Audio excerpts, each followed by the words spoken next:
오늘 저는 여러분과 함께 요한계시록 8장을 공부하겠습니다.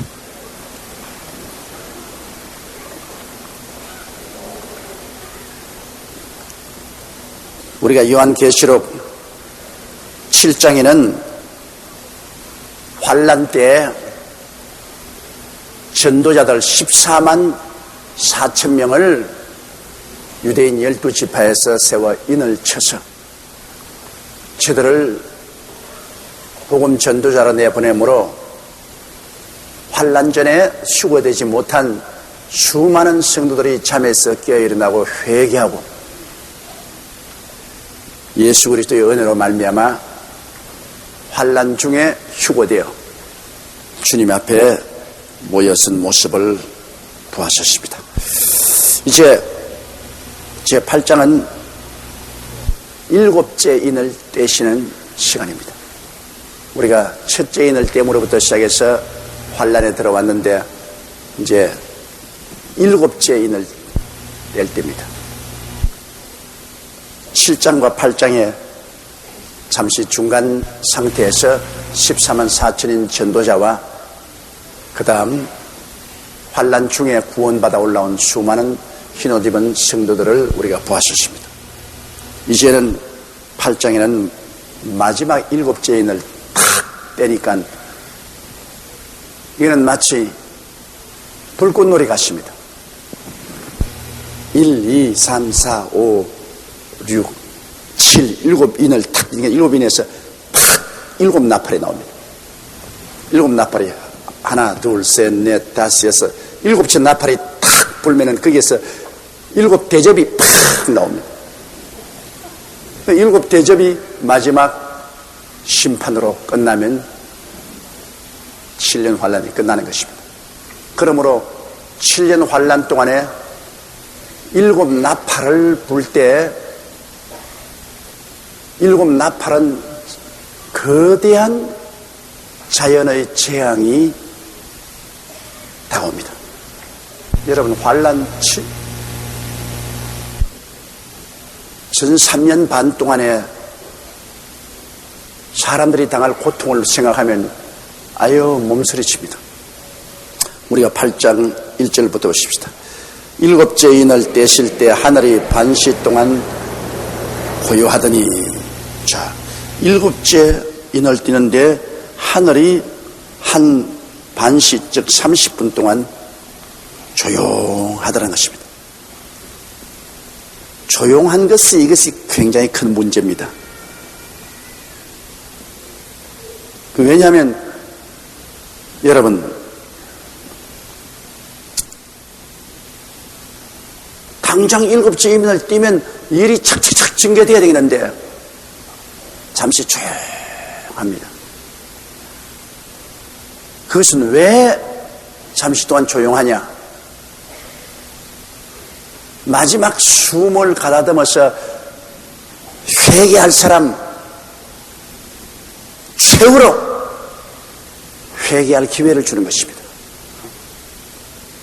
노아 홍수 때 주님께서 오셔서 방주의 문을 닫고 난 다음에 주님께서 대홍수를 내렸었는데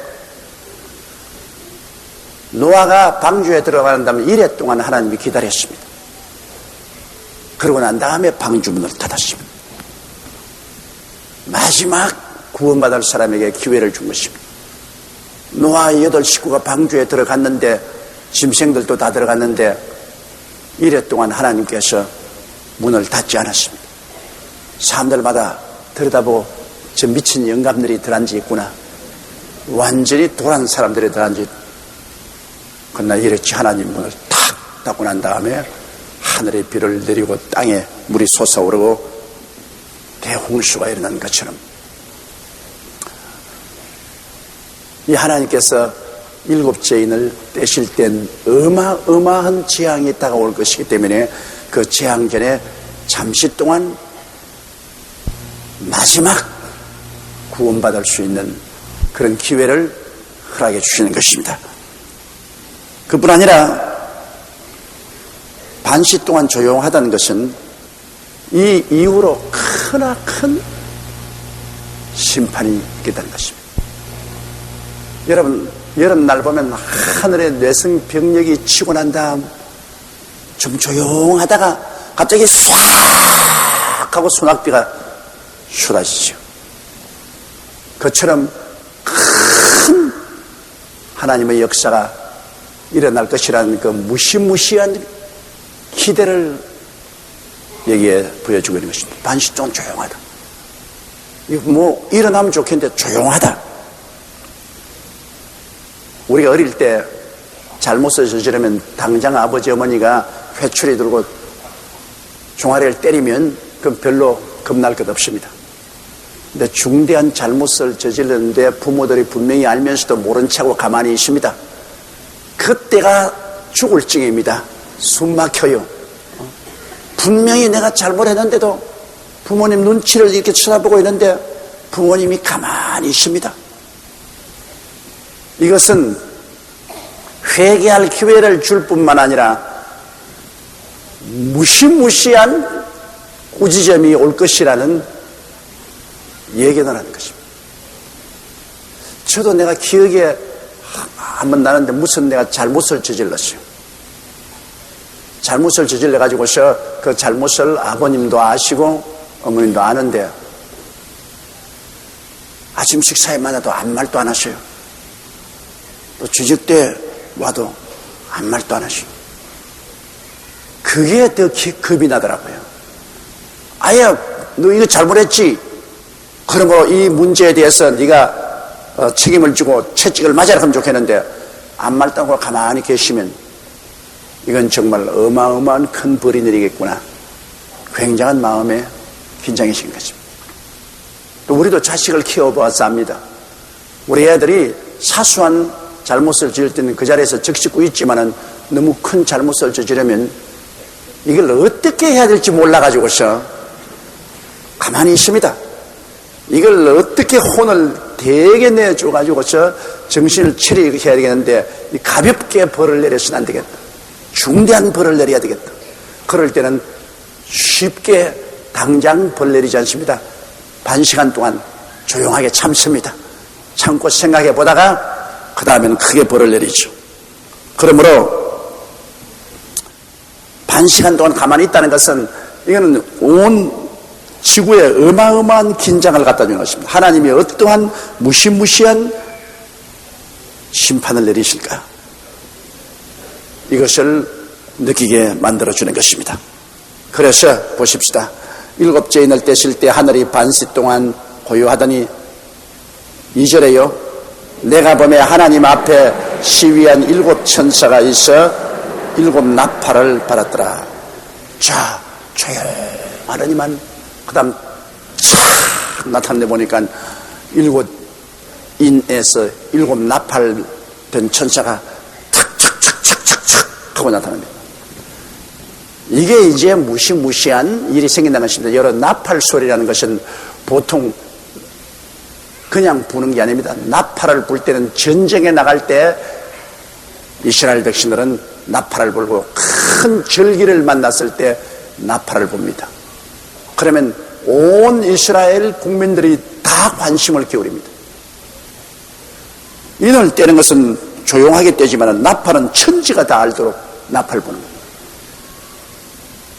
7 천사가 7 나팔을 불고 나왔다는 것은 온 천지가 진동할 만한 어마어마한 사건이 벌어질 것을 여기에 예언하고 있는 것입니다. 그러면 이제 보십시다. 3절에요. 또 다른 천사가 와서 제단 곁에 서서 금 향로를 가지고 많은 향을 받았으니 이는 모든 성도의 기도들과 합하여 보좌 앞 금단에 드리고자 함이라. 요한이 보니까 또 다른 천사가 와서 제단 곁에 서다. 우리가 이스라엘의 그 성전을 보면은 처음에 놋제단이 있고 그 다음에는 물두멍이 있고 그 다음에 성소에 들어가면 그 왼쪽에 7 금촉대가 있고 가운데 금 향단이 있고 향을 피우는 금 향단이 있고 그 다음에 오른쪽에 가면 진설병이 있고 거기에 성막 카텐이 있어. 그것이 카텐 뒤에 들어가면 지성소로 들어갑니다. 그런데 여기에 바로 향단, 내내 하나님께 향을 피워서 올라가게 하는 그 향단, 그 제단 곁에 서서, 이건 금향단을 말하는 것입니다. 향단에 서서 금향로를 가지고 많은 향을 받았다. 이는 모든 성도의 기도들과 아빠의 보좌 앞 금단에 드리는 것이라. 이 다른 천사가 누구냐? 요한은 보기에 천사라고 하는데 이건 보통 천사가 아닙니다. 왜냐? 일반 천사는 제사장이 아니기 때문에 성소에 들어가서 하나님을 섬기는 일을 못합니다. 오직 성소에 들어가서 하나님을 섬기는 일을 하는 사람들은 아론의 자손 제사장들이 들어가서 하는 일인 것입니다. 제사장이 아니고는 성소에 들어가서 그 향단에 향을 붙이고 그렇게 못합니다. 그러면 일반 천사들은 절대로 제사 직분이 없기 때문에 천사가 감히 향단에 들어가지 못하죠. 그럼 지상에 있을 동안은 아론의 자손들 제사장들이 그곳에 가서 향을 피우고 섬기는데, 여기에 그러면 천상에 성전에 나와서 제단에서 향로에 향을 받아들이는 분은 제사장이 아니고는 아닌데, 그 제사장은 누굴까요? 누가 제사장입니까? 예수님만이 우리 제사장인 것입니다. 예수님만은 아론의 반차가 아닌 멜기세덱의 반차를 쫓아 영원한 제사장이 되신 것입니다. 그는 아론의 반차가 아닌 멜기세덱의 반차를 쫓아 영원한 제사장이 되셔서 그의 몸과 피를 십자가 제단에 드린 제사장입니다. 그는 제사장으로서 부활하셔서 하나님 보좌 우편에 앉아 계시며 그가 제사장으로서 우리를 위해서 늘 기도하고 계십니다. 그러므로 여기에 하늘나라의 성소의 금향단에서 향로를 받는 분은 요한이 보기에는 천사로 봤지만 그건 천사가 아니라 예수 그리스도를 말하는 것입니다. 예수 그리스도께서 또 다른 천사가 와서 제단 곁에 서서 금향로를 가지고 많은 향을 받았으니 이는 모든 성도의 기도들과 합하여 보좌 앞 금단에 드리고자 하니라. 거기에 향로를 받고 거기에 향이 진동하는데 그 향은 성도들의 기도라 그랬습니다. 그러면 성도들의 기도는 하나님 앞에 드리는 이 향기인 것입니다. 그럼 그때 예수님께서 천상에서 받아들이는 향로의 기도는 무슨 성도 기도냐? 복합적입니다. 이미 하늘에 올라가서 구원받은 성도들도 기도합니다, 여러분.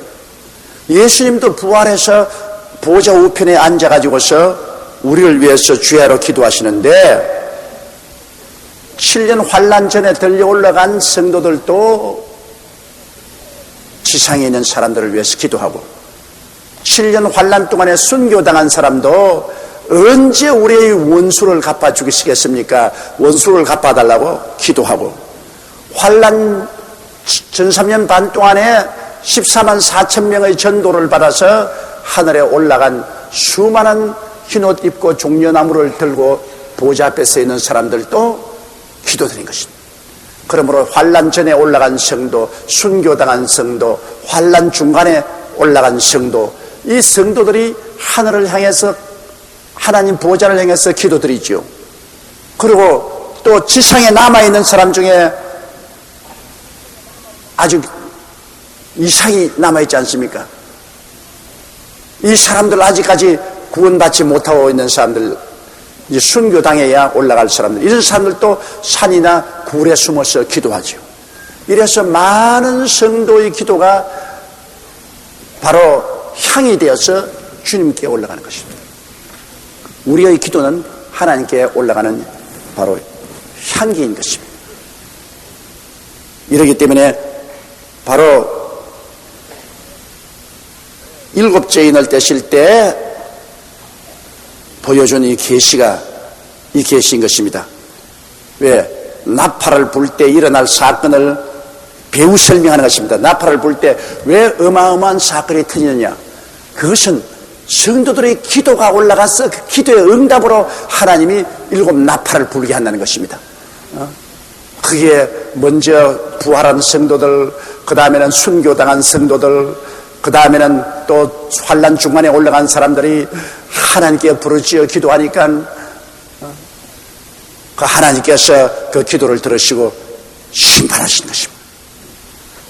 지금 당장 여러분 하나님이 심판한다 해도 우리의 모든 기도는 모았다가 그때 가서 하나님이 심판하시는 것입니다. 자, 보십시다. 4절요. 향연이 성도의 기도와 함께 천사의 손으로부터 하나님 앞으로 올라가는지라.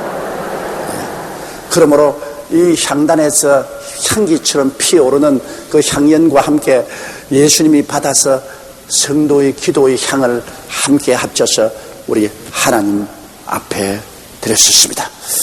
5절요. 천사가 향로를 가지고 단위의 불을 담아다가 땅의 소돔에 뇌성과 음성과 번개와 진하더라. 자, 하나님 앞에 금향료에 향을 담아서 올리니까 하나님이 이제 이것을 심판으로 변화시키는 것입니다. 그러므로 이 천사는 바로 예수 그리스도를 말합니다.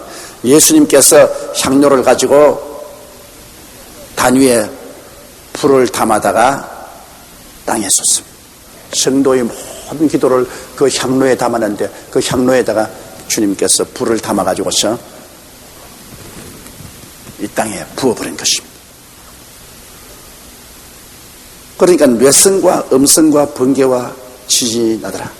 여러분, 뇌성과 음성과 번개와 지진이 난다는 것은 큰 소낙비가 쏟아질 것을 예언하는 것입니다.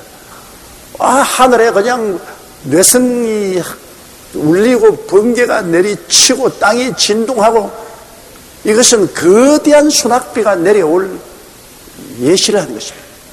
그러므로 나팔을 불기 전에 전주곡으로 왜 나팔을 불 때 이런 어마어마한 심판이 7 나팔을 통해서 나타나는가, 그 이유를 설명하고 있죠. 그 배후를 설명하고 있는 것입니다.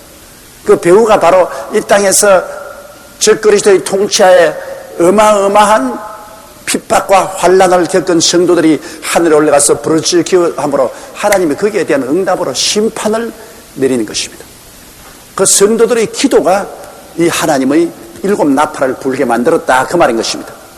그러므로 성도의 기도를 하나님은 무시하지 않습니다. 지금도 우리의 기도는 하나님이 그 기도를 받아서 우리에게 상도 주시고 또 심판도 하시는 것입니다. 성도의 기도는 예수님이 받아서 지금도 하나님께 늘 드리고 있는 것입니다. 우리 주 예수님이 우리의 대제사장이기 때문에 우리의 모든 기도는 예수님이 받아서 하나님께 드려주시는 것입니다. 그러므로 여기에도 보니 환난 전 3년 반 동안에 주님은 하늘에 올라가 있는 성도들의 기도를 받아서 하나님께 드리고 하나님의 지시를 받아서 그 향로에 제단에 불을 섞어가지고서 땅에다가 내리 부어버리니까 뇌성병력이 나고 번개가 번쩍이고 지진이 오고 거대한 이제는 심판이 다가올 준비가 다 된 것입니다. 이제 어마어마한 심판이 여기에 나타나게 될 것입니다. 그런데 여러분 가만히 보면은 하늘에 올라간 사람들의 기도도 하나님이 응답을 하시는 것을 제가 목회 중에 종종 보는데요. 부모님이 살아계실 때는 절대로 예수를 안 믿고 거역하는 사람들이 부모 초상치고 난 다음에 눈물을 흘리고 회개하고 예수 믿는 사람이 너무나 많더라고요. 제가 목회하면서 가만히 보니까 부모 살아생전에는 부모 말을 절대 안 듣다가 부모님이 세상 떼고 난 다음에는 그 다음 깨어져서 교회 나오고 열심히 예수 믿는 사람이 많은데 그걸 가만히 보니까 야, 그 부모님들이 하늘에 올라가서 기도를 하셨구나. 부모님들이 하늘에 올라가서 기도를 하시고 그래서 부모님이 기도하시기 때문에 하나님께서 응답하시도. 이 지상에서 기도하는 것보다 하나님 보좌 앞에 가서 기도하는 게 더 빠르잖아요.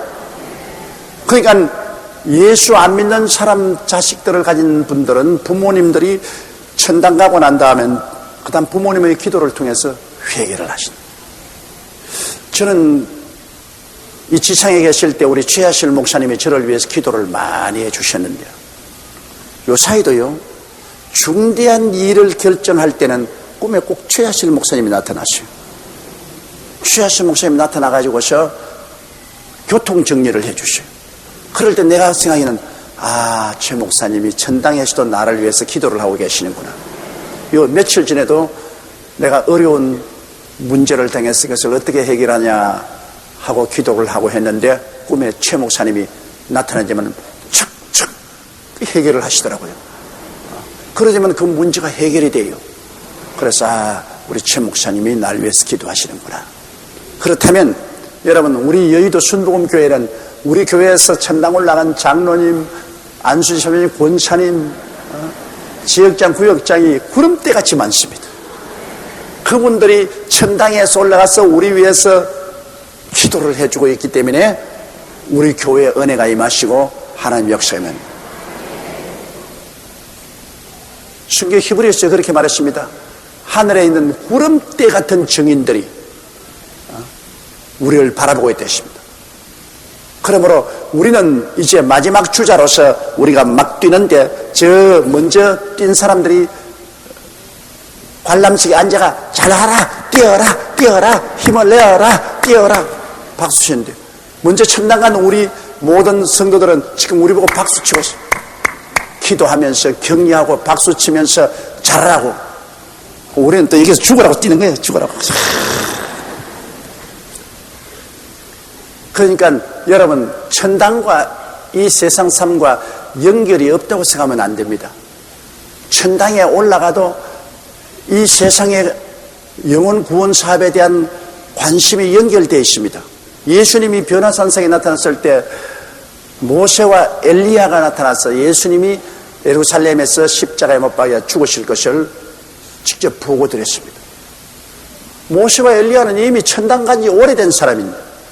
구약시대 분들인데 그분들이 예수님께 나타나서 예수님에게 용기를 주고 힘을 드리고 예루살렘에 가서 일어날 사건을 설명을 해드린 것입니다. 이처럼 우리의 눈에는 안 보이지만은 우리 앞서간 성도들이 우리를 위해서 기도하고 이런 것은 당연한 일입니다. 그런데 뭐 요사이 귀신 쫓아내면 너 어머니다, 너 아버지다, 너 고모가 왔는데 고모를 쫓아내냐.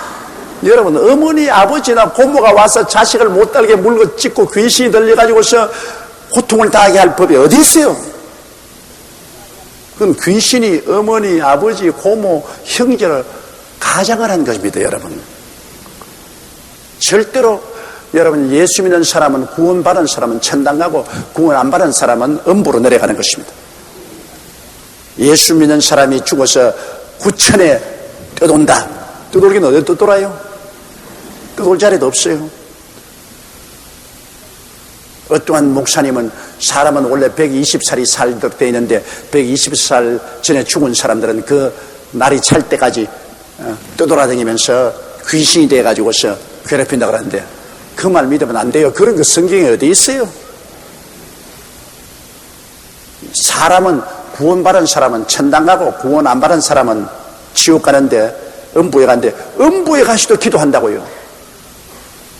부자가 나사로 아브라함 품에 안긴 것을 보고 기도를 했습니까? 안 했습니까? 아버지 아브라함이여, 나사를 보내사 손가락에 물 한 방울 찍어 내 혀를 서늘게 하소서. 아브라함이 되었습니다.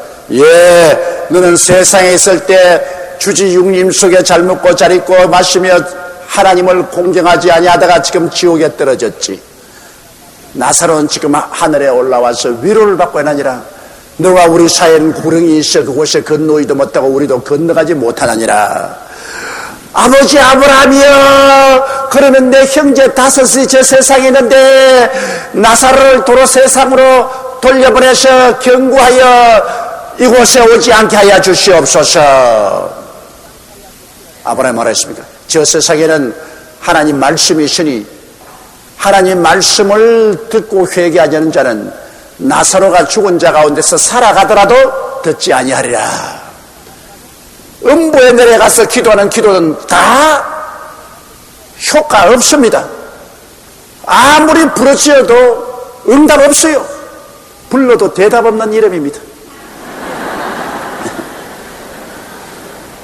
그러니까 음부에 내려가서 그 영혼들도 기도를 하는데, 예수 안 믿는 부모들이 안 믿고 음부에 내려가서 너무 괴로우니까 막 기도합니다. 우리 자식들은 오지 말게 하여 주옵소서.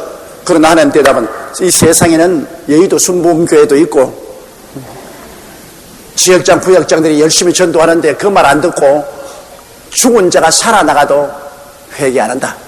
그 말씀을 들으면 여기 안 올 것이다. 뭐 그것뿐입니다. 대답은 없습니다.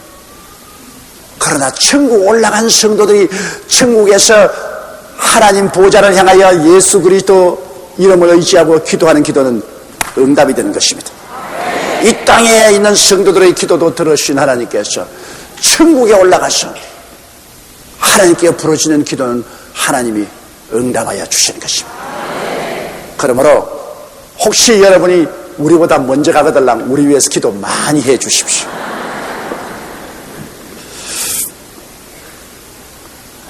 자, 그러면 보십시다. 이제 나팔을 부는 것을 보십시다. 6절에요. 7 나팔 가진 7 천사가 나팔을 불기를 예비하더라. 7절요. 첫째 천사가 나팔을 부니 피 섞인 우박과 불이 나서 땅에 쏟아지며 땅의 3분의 1이 타서 사위고 수목의 3분의 1도 타서 사위고 각종 푸른 풀도 타서 사위더라. 야, 이거 무시무시한 일이 일어납니다. 이제 전 3년 반 동안 일어날 재앙인데요. 피 섞인 우박과 불이 나서 땅에 쏟아져 땅의 수목 3분의 1이 타고 푸른 풀도 다 탑니다. 이 현대 전쟁의 무시무시한 참상을 묘사한 것인데요. 옛날에 사도 요한이 살던 시대는 무기라고 해봤자 창 던지고 활 쏘는 것밖에 없었어요.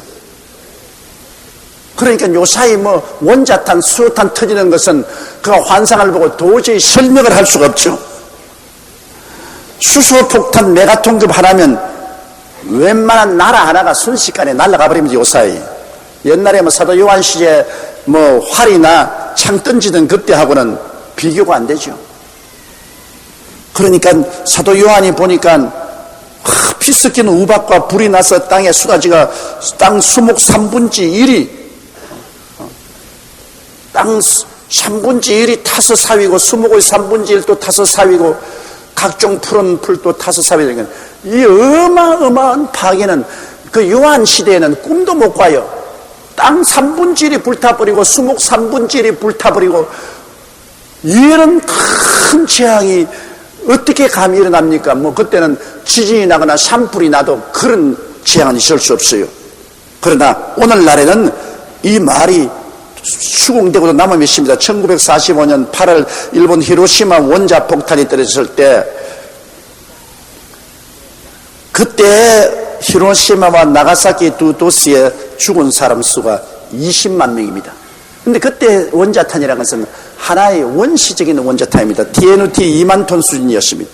그러나 오늘날 대륙간 탄도미사일에 장착된 핵탄두는 그때 히로시마와 나가사키에 떨어진 폭탄의 14지 25배 위력이 있습니다.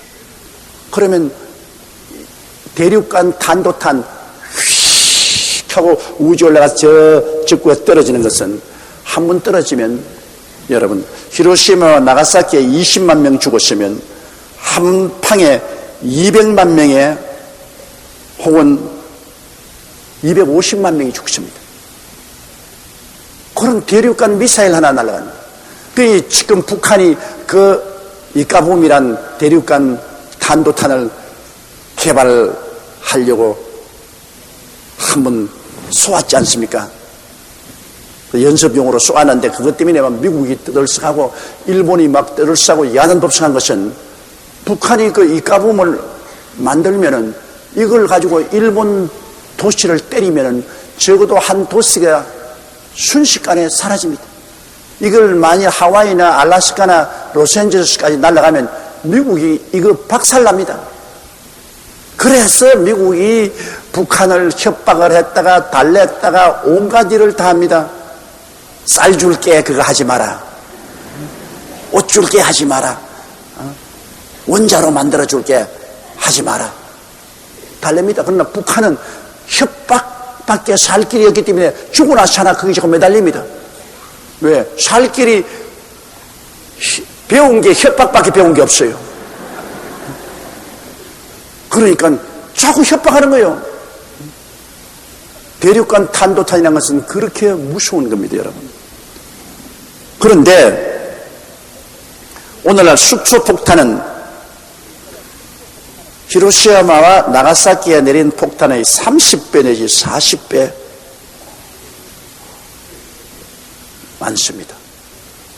그렇다면 수소탄 하나가 터지면 한꺼번에 600만 명 내지 1천만 명이 죽습니다. 그러니까 요사이 여러분, 이 전쟁이라는 것은 그렇게 쉬운 게 아닙니다. 요사이는 여러분 핵미사일도 정확하게 날아갑니다. 옛날에 아주 장님들은 끝이 이렇게 가는 게 아니고 아예 쏘면 그 정확한 도시에 태평양을 건너서 태평양을 건너서 정확한 그 도시에 떨어질 만큼 오늘날 전자장비가 완성이 되어 있습니다. 거기에다가 초음속 전폭기가 공중에 떠서 날아가서 떨어뜨리지요. 핵잠수함이 물속에서 쏘아 올리지요. 우리가 사는 이 시대는 정말로 무시무시한 시대에 살고 있습니다. 모르고 사니까 편안하지, 알면은 편안하지 못합니다. 그래서 자, 전 3년 반 동안에 여러분 전쟁이 많이 일어날 것은 제가 전에도 말하겠지만은 전 3년 반 동안에 이스라엘과 아랍 간에도 전쟁이 일어나고 또 중국과 저 유럽 통합 국가도 서로 밀고 땡기고 이래서 국지전이 상당히 많이 일어납니다. 전 3년 반 동안에 세계의 주도권을 잡으려는 그 전쟁이 무시무시하게 나요. 미국과 자유세계가 이스라엘을 밀고 소련과 아랍이 단합되고 그래서 거대한 전쟁도 일어났는데 그게 때는 원자탄, 수소탄 막 쏟아붓습니다. 뭐 죽기 아니면 살기로. 그러므로 원자탄, 수소탄 같은 것이 수없이 터지면서 우박이 떨어지고 산천 초목이 불에 타는 모습을 피스킨 우방과 불로 보았습니다. 일본 히로시마와 나가사키에 원자탄 떨어졌을 때도 폭발로 뜨거워진 수증기가 하늘로 흰 구름, 버섯구름 같이 올라가서 대기층에서 냉각되니까 그것이 우박으로 변화되어서 우박이 비와 같이 쏟아졌습니다. 사실 그런 일이 벌써 있었죠. 그러므로 수증기가 엄청나게 뜨거우니까 막 호수와 강이 다 말라버립니다. 이 수증기가 하늘에 올라가서 저 높은 대기에서 찬 공기 만나서 이것이 우박 덩어리가 되어서 쏟아집니다. 그러니까 요한이 벌써 그걸 보았다. 첫째 천사가 나팔을 보니 피 섞인 우박과 불이 나서 땅에 쏟아지며 막 불덩어리 속에서 우박이 쏟으니까 막 피같이 보이거든. 그 불덩어리 속에서 그냥 막 우박이 막 쏟아지고 막 이러니까 와 불같이 보이고 그냥 비가 오니까 비가 그 불에 비추어서 핏빛같이 보이지 않습니까? 그 요한이 보니까 이건 불이요. 그 불이 또 비에 비추니까 피요. 우박이요. 이리 시킨 것이 하늘에서 막 쏟아져 가지고서 적어도 땅 3분의 1이 타버리고 수목 3분의 1이 탄다. 거대한 전쟁입니다. 거대한 전쟁. 그러니까 그때 여러분 이 땅에 안 살아있기가 다행이지 그때 살아있으면 참 곤란하지. 그때까지 살아있고 싶은 사람은 뭐 계시라만도 나는 안 있을랍니다.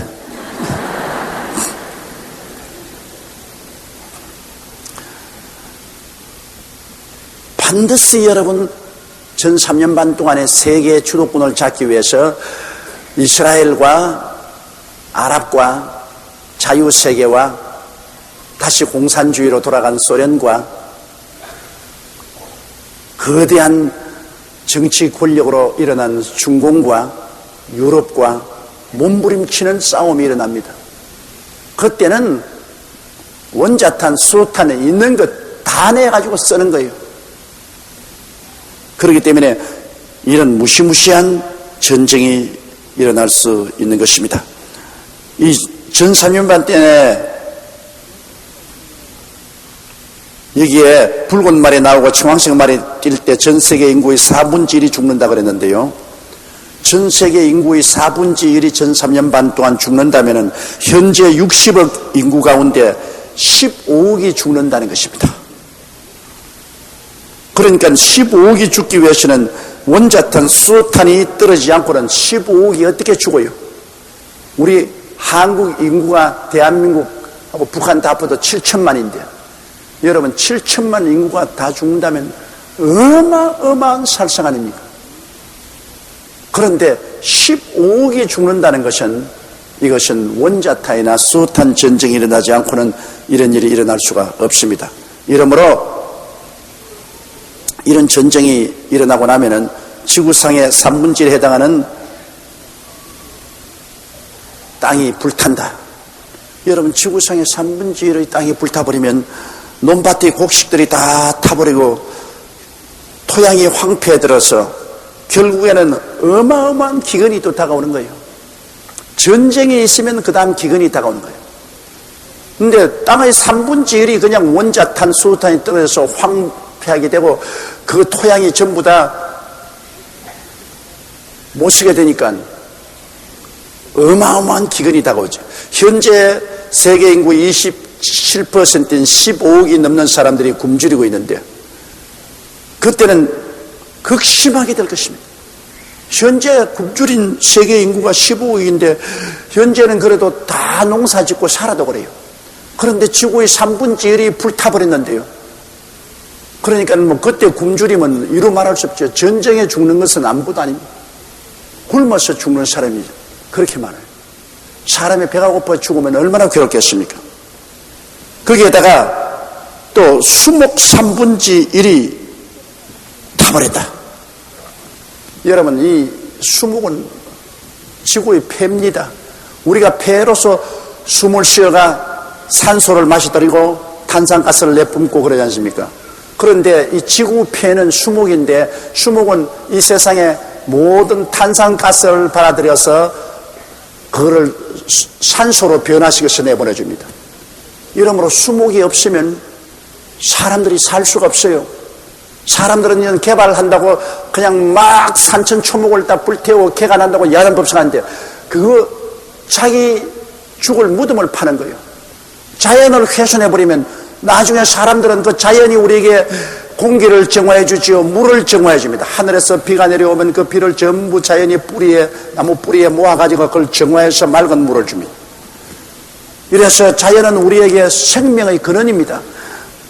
물을 정화해서 주고 홍수를 막아주고 그리고 우리의 모든 대기 중에 탄산가스를 다 받아들여 가지고서 산소로 변화시켜주고 지구가 더워지는 것을 막습니다. 지구 탄산가스가 들어오면 지구가 더워져요.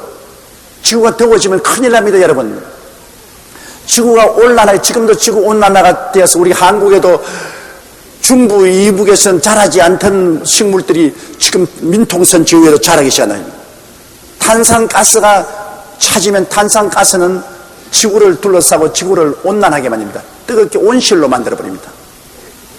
그러면 저 남극과 북극에는 거대한 빙산이 녹습니다.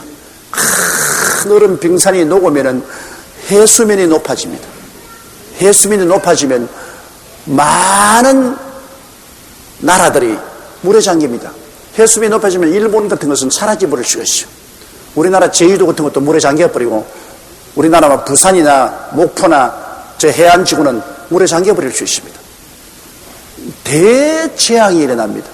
그렇게 해수면이 높아지면은 지구 표면이 물에 담길 뿐 아니라 자연재해가 일어나서 많은 짐승떼들이 죽고 식물들이 자라지 못하고 거대한 변화가 일어나죠.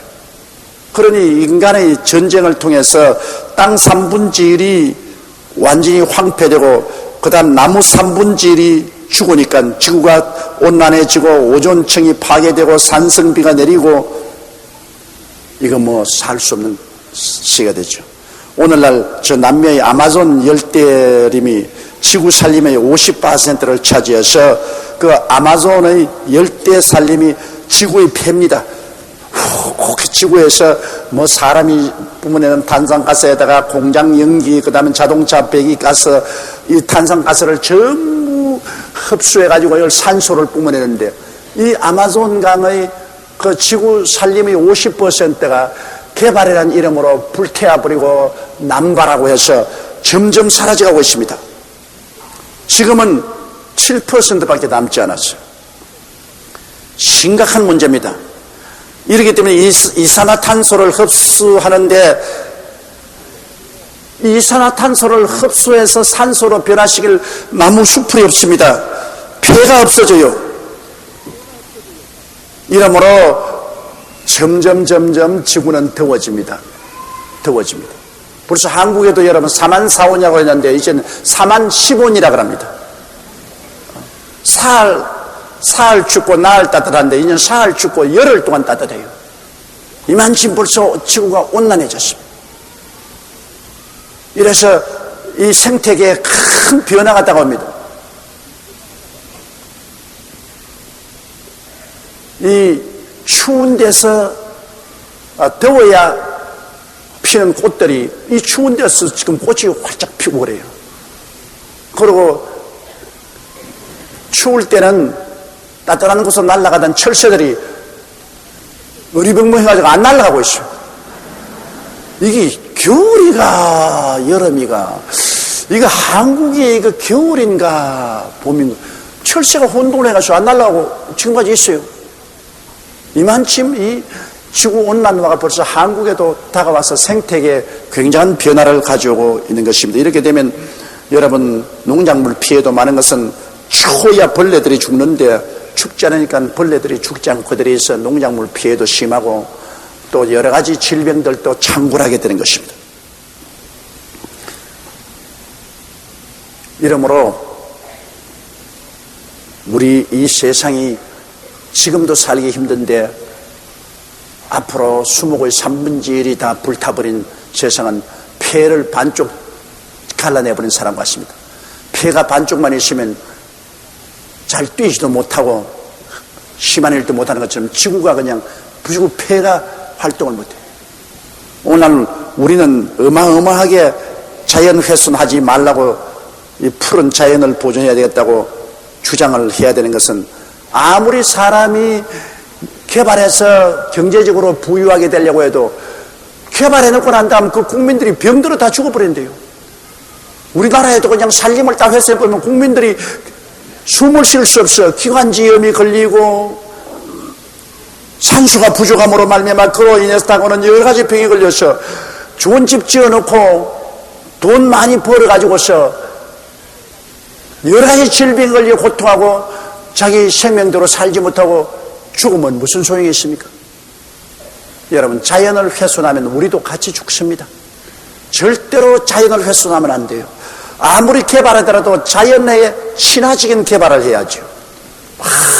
한강물을 습게 만들고 공장 폐수를 막 부어내가 온 중금속이 한국의 강마다 넘쳐 흐르고 물고기들이 다 죽고 그것을 물로 마시고 기형아가 생겨나고 온갖 병들이 다 생겨나고 이런 지경이 지금 되어 있지 않습니까? 한국의 강들 중에 맑은 강이 어디 있습니까? 강도 썩고 토양도 썩고 공기도 오염되고 썩고 뭐 다 썩어요.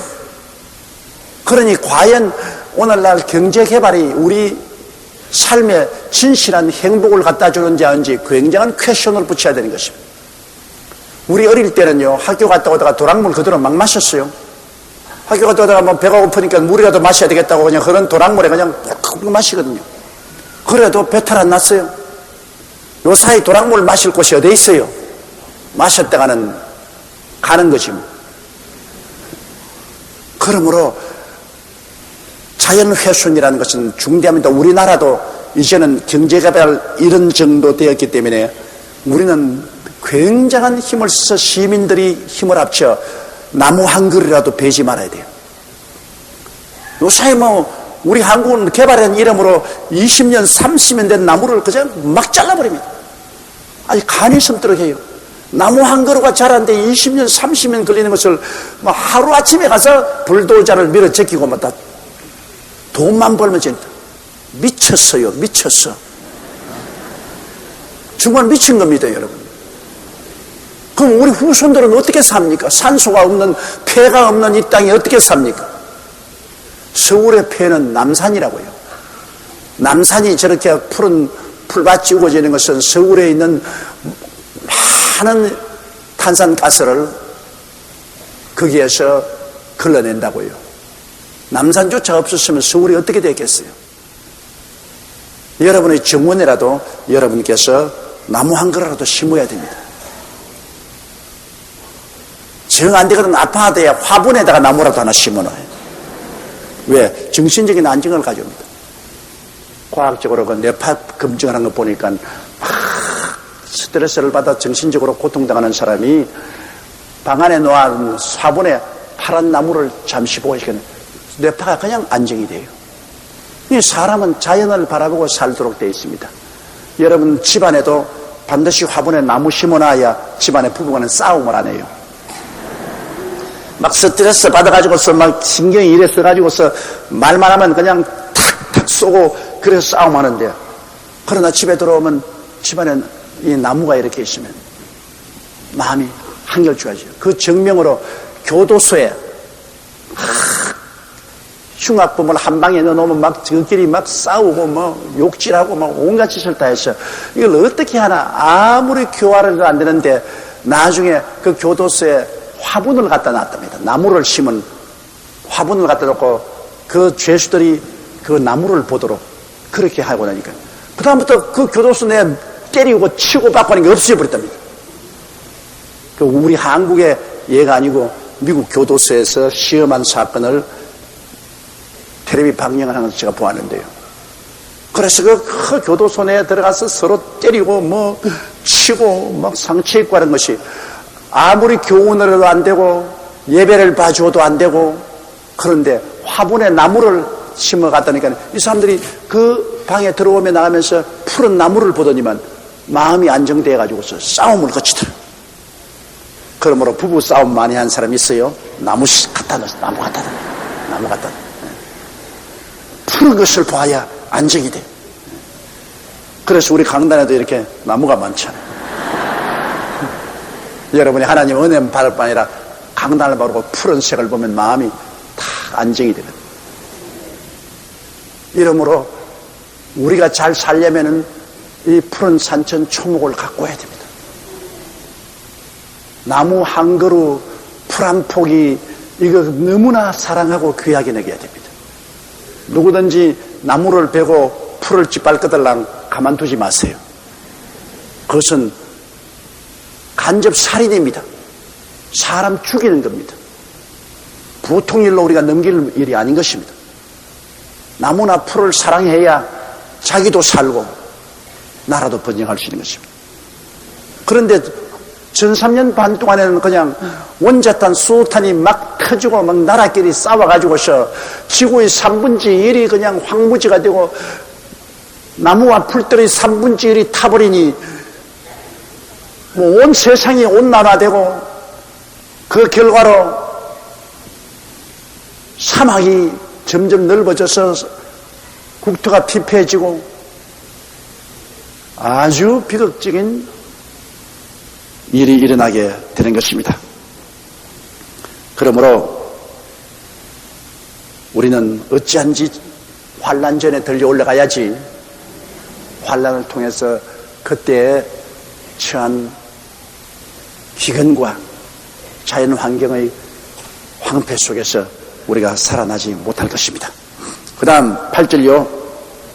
둘째 천사가 나팔을 부니 불붙는 큰 산과 같은 것이 바다에 던지우며 바다의 3분의 1이 피가 되고, 야, 이제 또 둘째 나팔을 부는데 이거 불 붙는 큰 산과 같은 것이 바다에 던지. 내가 가만 생각하면 요한이 참 그때 기가 막힐 겁니다. 2000년 전에 그걸 보니 뭐가 뭔지 알 수가 있어야지. 요 사이 우리가 이걸 보면 뭔지 알겠지만 2000년 전에는 기껏해야 활과 화살밖에 없는데 뭐가 산에서 불 붙는 산 같은 것이 떨어져서 바다에 떨어졌다. 이것은 여러분 운석일 수도 있고 또 사람이 만든 지향일 수도 있습니다. 왜냐하면 미국이나 소련에는 우주버스라는 것을 개발하고 있습니다. 이것은 원자탄과 수소탄의 핵탄두를 실어서 우주 궤도에 올려놓아요. 요새 인공위성이 우주 궤도에 돌아다니잖아요. 우리 별 1호, 2호, 3호도 지금은 지구 궤도로 도는 것처럼 원자탄, 수소탄을 실은 버스가 우주에 돌아다니고 있어요. 그래서 여기서 단추를 딱 누르면 그 버스가 그냥 우주 궤도에서 그 나라로 떨어지니까 이 원자탄, 수소탄 덩어리가 하늘에서 큰 불 붙는 산같이 내리 떨어진다. 그럴 수 있어요. 그러나 내가 보기에는 여기에 둘째 천사가 나팔을 불며 불 붙는 큰 산과 같은 것이 바다에 던지우며 바다의 3분의 1이 피가 된다고 하는 것은 거대한 유성이 떨어진 것이라고 나는 볼 수 있습니다. 여러분, 유성과 지구가 충돌한다고 늘 그러지 않습니까?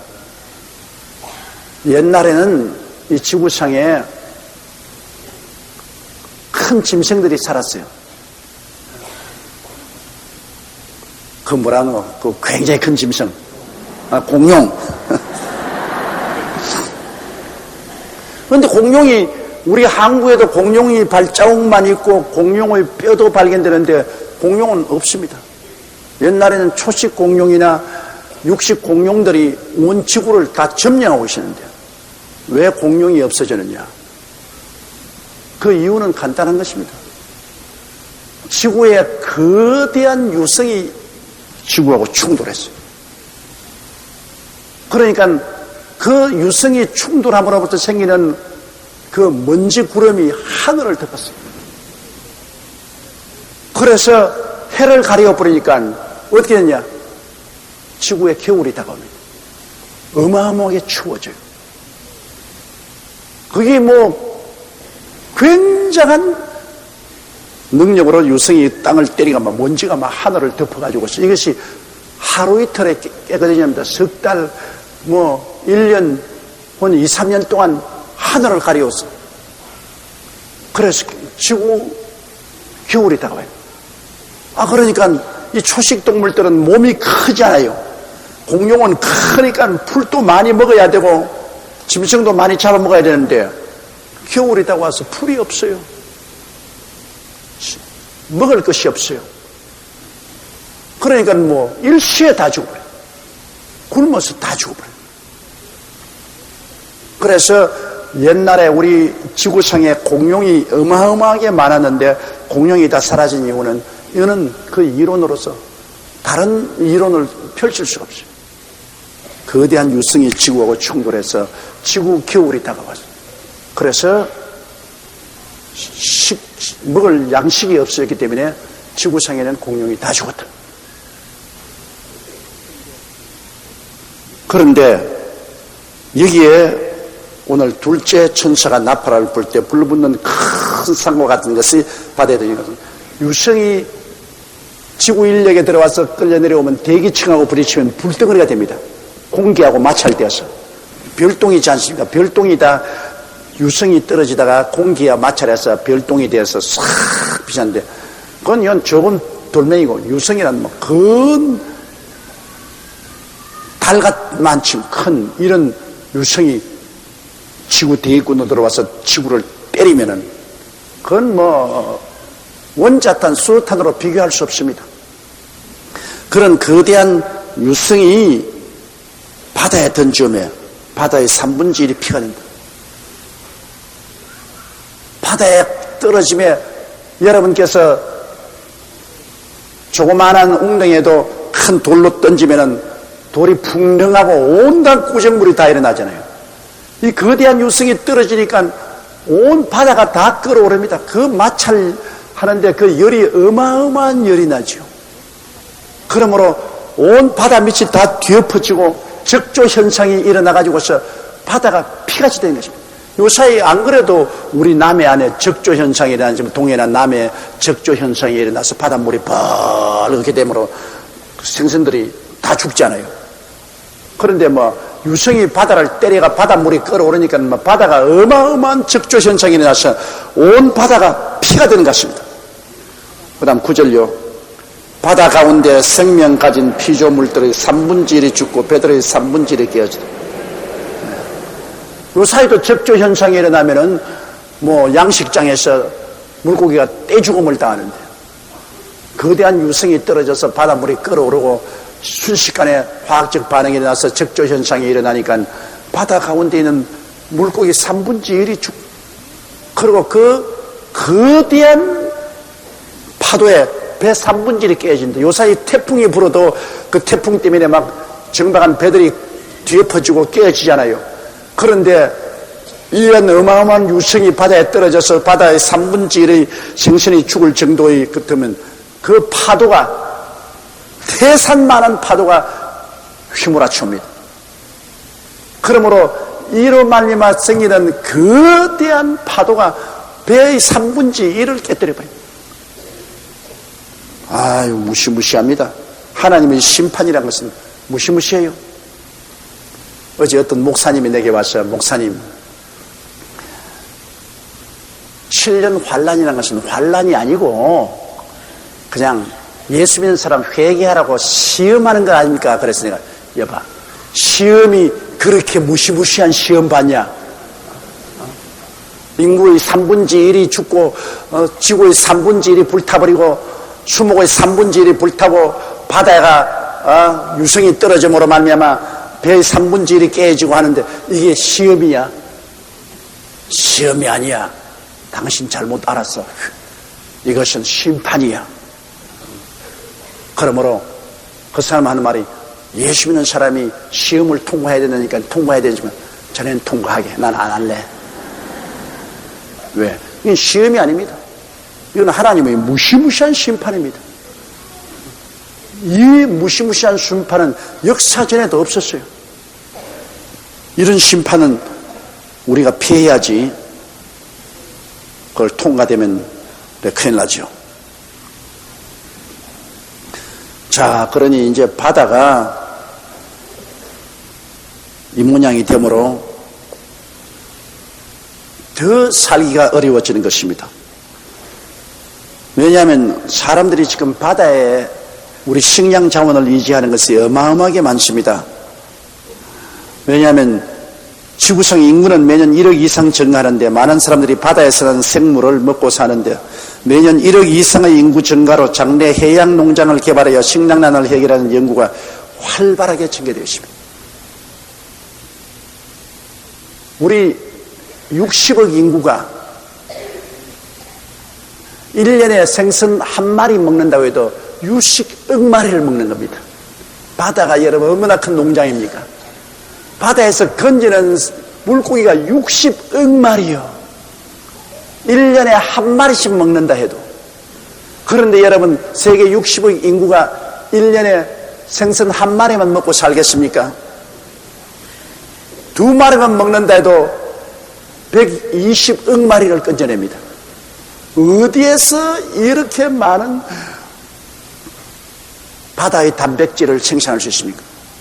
이 바다가 보고요, 여러분. 우리가 지금 인류가 이렇게 영양실조에 안 걸리고 살 수 있는 것은 이 바다가 보고입니다. 거기에서 온갖 새우젓도 나오지, 멸치도 나오지, 미역도 나오지, 생선도 나오지. 우리 별로 무관심하게 생각하지만은 이 바다에서 나오는 양식이 어마어마하다고요.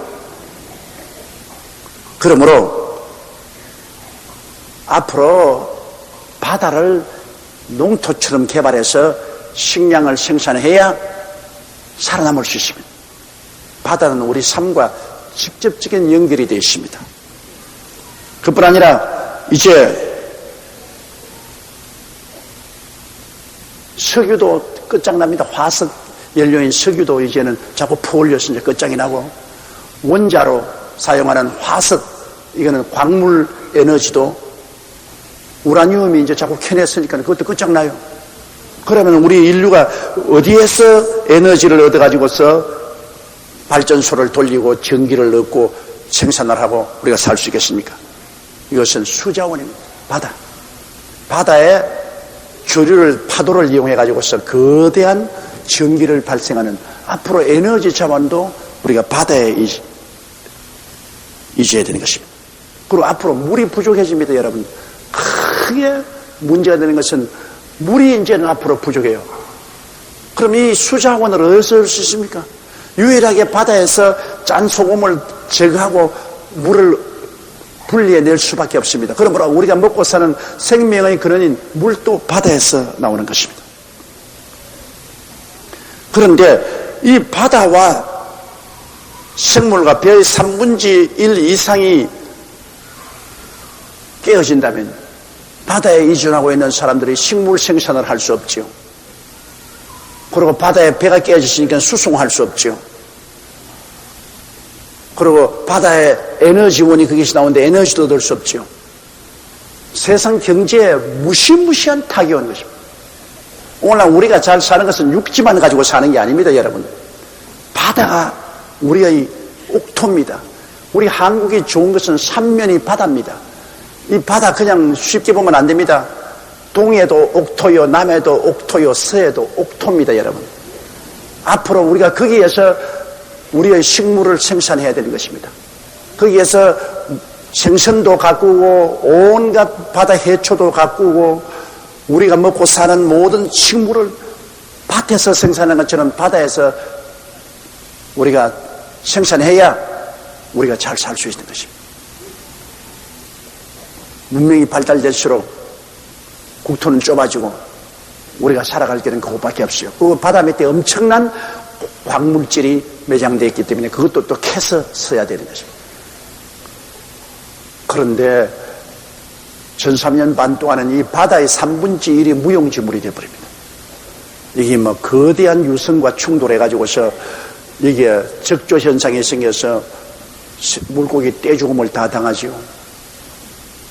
그 다음 거대한 파도로 배 3분의 1이 깨지지요. 바다가 독이 꽉 들어차게 됩니다. 무시무시한 자연의 재앙이 다가오게 되는 것입니다. 그 다음 또 보십시다.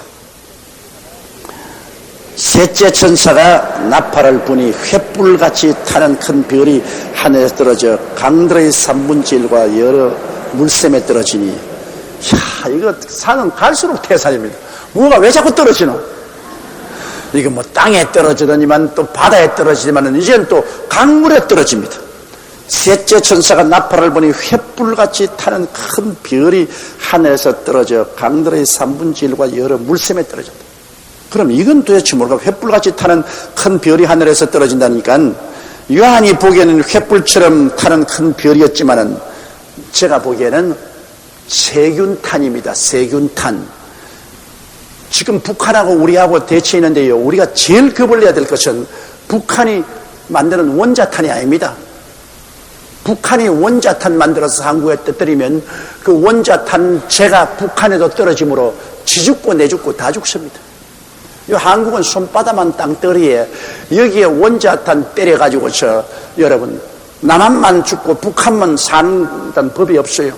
원자탄 떨어지면 그런 말만 일어나는 원자 버섯 구름과 그 재가 북한을 덮기 때문에 방사능으로 북한도 죽어요.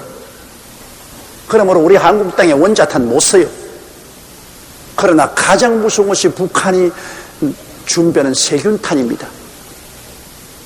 어마어마한 생화학 무기를 북한이 만들었습니다. 거기에는 콜레라, 장지부스, 흑사병 이러한 세균들을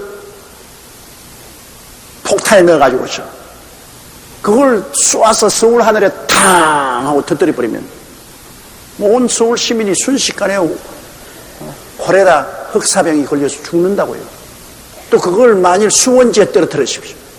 한강물이 상류의 수원지에다가 세균탄을 터뜨리면 그 물을 마시는 모든 우리 한국 수도 시민들은 다 죽는다고요.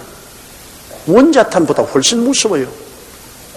지금 여러분 북한이 원자탄 만든다고 야단법사하지만 그보다 더 무섭게 어마어마하게 많은 세균을 만들어가 세균탄을 준비하고 있어요.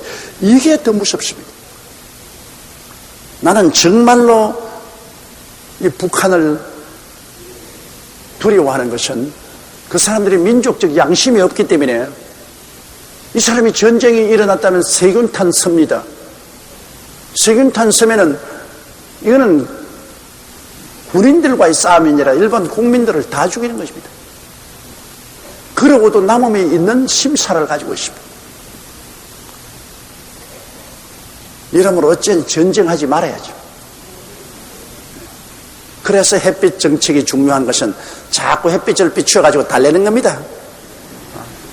아주 깡패가 이웃집에 있으면 깡패하고 싸우면 이거 뭐 저지를 깡패하고 싸워서 어떻게 했습니까? 그 깡패가 밥 달라면 밥 주고 옷 달라면 옷 주고 두들겨 주고 그래가 어찌한지 싸움 못 붙도록 하는 것밖에 모르겠어요. 아주 골칫거리요, 골칫거리. 우리 민족의 골칫거리입니다.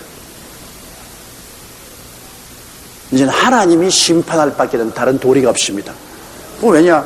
이거 뭐 원자탄도 만들어 놓고 있지, 세균탄도 만들어 놓고 있지, 온갖 흉한 무기는 다 가지고 있는 깡패니 보통 깡패가 아니에요. 깡패 중에도 아주 악질 깡패예요. 그럼 하나님이 심판해야지 우리로서는 도저히 상대를 할 수가 없어요. 앞으로 우리 한국과 이국이 만일 전쟁 친다면 재래 전쟁은 아닙니다. 비행기가 날아가서 폭탄 때리고 탱크가 가서 밀고 총 쏘가는 것은 그거는 형식적인 것이고 막 세균탄을 막 내리 쏘아제끼면 온 한국 전체가 이거는 세균으로 말미암아 물도 마시지 못하고 모두 다 병 걸려 죽는단 말이에요. 바로 여기에 전 3년 반 동안에 셋째 천사가 나타나 보니 횃불같이 타는 큰 별이 하늘에서 떨어져 강들의 3분의 1과 여러 물샘에 떨어지니 이 전쟁이 막 어마하게 벌어지니까 이제 세균전으로 나가는 것입니다. 11절이요. 이 별 이름은 쑥이라 물들의 3분의 1이 쑥이 되며 그 물들이 썩게 됨을 인하여 많은 사람이 죽더라. 이 세균탄이 떨어지니까 화학 반응을 일으켜서 물이 쑥처럼 씁니다. 여러분 쑥물 마셔본 적 있어요? 저는 옛날 어릴 때 배가 아파가지고서 쑥을 갈아가지고서 쑥물을 마시라고 해서 마셔본 경험이 있는데 보통 쓴 게 아니에요. 입에만 쓴 게 아니라 창자속까지 쓰더라고. 이 물에 세균탄이 떨어지면 이것이 화학 반응을 일으켜서 물이 어마어마하게 쓰고 그리고 이 물을 마시는 자마다 다 죽었. 이러므로 장차 전 3년 반 동안 일어날 전쟁은 이거는 원자탄도 동원되고 수소탄도 동원되고 거기에다가 세균탄도 동원되어 가지고 세균이 모든 수원지에 떨어지며 그를 먹는 사람마다 죽습니다. 또 12절요. 넷째 천사가 나팔을 부니 해 3분의 1과 달 3분의 1과 별들의 3분의 1이 침을 받아 그 3분의 1이 어두워지니 낮 3분의 1은 비침이 없고 밤도 그러하니라. 아이고 산은 갈수록 태산이다. 이제는 이 넷째 천사가 나팔을 부니까 해 3분의 1이 어두워지고 달 3분의 1이 어두워진다. 그건 무슨 말이냐? 여러분 땅에 원자탄 떨어지지요, 바다에 유성이 떨어지지요, 이렇게 하니까 거대한 자연 환경의 재앙이 일어나서 이 먼지와 연기가 하늘을 덮으니까 그러므로 해가 가리워서 해가 그냥 이 연기와 먼지에 가리워 가지고서 3분의 1밖에 비추지 않아요. 이게 보니까 해 3분의 1, 달 3분의 1과 별들의 3분의 1이 침을 받았어. 어두워지네. 해 3분의 1이 어두워지고 달 3분의 1이 어두워지고 별들의 3분의 1이 어두워지고 그래서 지구 겨울이 다가와요. 왜 여러분 일식 봤지요? 일식이 오면은 대낮인데도 해가 가물가물하게 되면서 땅이 캄캄하게 어두워지잖아요. 우리 어릴 때는 이 일식이 오니까 온 우리 읍내 사람들이 다 도망을 쳤다고. 왜냐? 불개가 해를 잡아먹는다 그래요. 그 해를 다 잡아버리면 죽으니까 그때 얼마나 우리가 무식했던지 모두 다 도망을 쳤어, 동네 사람들이. 그래가지고서 막 기도를 하려고 저 불개를 잡아달라고. 그러니까 또 해가 싹 나오니까 왜 나왔냐니까 불개가 너무 뜨거워가지고 삼키지 못하고 토해냈다고. 우리 그거 진짜 믿었다고. 또 월식은 불개가 아니고 이건 또 얼음개가 달을 그냥 다 먹다가 너무 차니까 탁 토해버리니까 또 도로 살았. 그와 같이 우리가 일식이 되어도 땅이 어두워지고 월식이 돼도 어두워지는데 이거는 자연적인 그런 것이 아니고 전쟁으로 말미암아 먼지와 연기가 해 3분의 1, 달 3분의 1, 별 3분의 1을 가림으로 그만큼 일조량이 적어지므로 추워집니다. 추워지고 그 다음에 낮의 길이와 밤의 길이가 짧아지는 것입니다. 이러한 자연적인 재앙이 일어나게 되는 것입니다. 13절요. 내가 또 보고 들으니 공중에 날아가는 독수리가 큰 소리로 이르되 땅에 거하는 자들에게 화가 있으리로다. 이 외에도 새 천사의 불나팔 소리를 이남이라. 자, 나팔 4번 불었는데 앞으로 나팔 3개가 있는데 이제는 독수리가 날아가면 협박을 하는 것입니다. 근데 이 독수리가 그러면 왜 날아가면서 협박을 하냐? 이 독수리라는 것은 여러분 천사나 혹은 사람을 상징적으로 말한 것입니다. 올라가 독수리같이. 우리가 독수리가 된 건 아니거든. 사람이 독수리처럼 올라갈 수. 이처럼 이제 하나님께서는 그 천사를 독수리의 모습으로 날라보내면서 경고하는 것입니다. 성령이 비둘기같이 임하는 것도 있잖아요. 이 독수리를 통해서 하나님께서 경고를 하는 것입니다. 그러면서 화로다. 내 천사가 나팔을 불어도 이 어마어마한 천재지변이시겠는데 앞으로 새 천사가 마지막 나팔을 불 때는 더 무지무지한 심판이 있을 것을 말하고 있는 것입니다. 그러므로 마태복음 24장 22절에 주님께서 말씀하기를 그날들을 감하지 아니할 것이면 모든 육체가 구원을 얻지 못할 것이나 그러나 택하신 자들을 위하여 그날들을 감하리라고 말하는 것입니다. 여기 택하신 자들은 유대민족을 말하는 것입니다. 누가복음 21장 25절에도 이를 성취는 징조가 있겠고 땅에서 난 민족들이 바다의 파도의 우는 소리를 인하여 혼란 중에 공고하리라고 말했습니다. 요엘서 2장 31절은 야훼의 크고 두려운 날이 이르기 전에 해가 어두워지고 달이 핏빛같이 변하리라고 말한 것입니다. 이러므로 이제 나팔 소리가 지나가면 갈수록 더 무서운 재앙들이 예비되어 있습니다. 그래서 이 전 3년 반 동안에는 거대한 자연재앙이, 전쟁과 자연재앙이 있는데 후 3년 반에 들어가면 이제는 인재가 들어옵니다.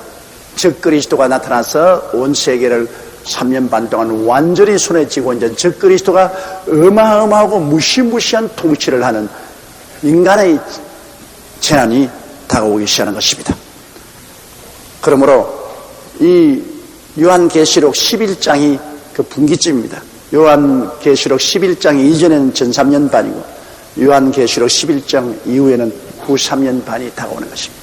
전 3년 반에는 주로 자연의 재앙이 무시무시하게 나타나는 것은 하나님이 자연재앙을 통해서 심판하시는데 자연재앙과 함께 전쟁이 울려서 이러한 재앙이 다가오는 것입니다.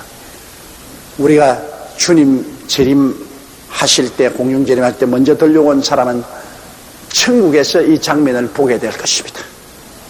그리고 전 3년 반 동안에 순교당한 사람도 하늘에서 볼 것입니다.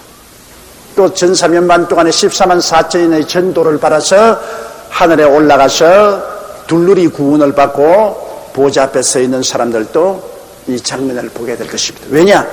이 일들이 그들의 기도로 이루어진 것이기 때문에. 그들이 너무 억울하고 원통하니 우리 원수를 갚아주시옵소서 간절히 기도하니까 이 기도 향이 올라가서 예수님께서 이 향을 받아서 하나님께 올리고 하나님이 심판을 명하시며 예수님이 그 화양로를 부으셨기 때문에 내성병력이 나고 지진이 나고 그 결과로 이와 같은 1300년 반의 거대한 심판이 일어나는 것입니다. 이거는 성도의 기도를 통해서 하나님이 보응해주는 장면인 것입니다. 보수해주는 장면인 것입니다. 오늘 여러분 보시다시피 땅 4분의 1의 인구가 죽고 땅 3분의 1이 황무지가 되고 수목의 3분의 1이 모두 다 황폐하게 되고 불타버리고 바다의 3분의 1이 적조 현상이 나서 못쓰게 되어버리고 배의 3분의 1이 깨어지고 그리고 수원지마다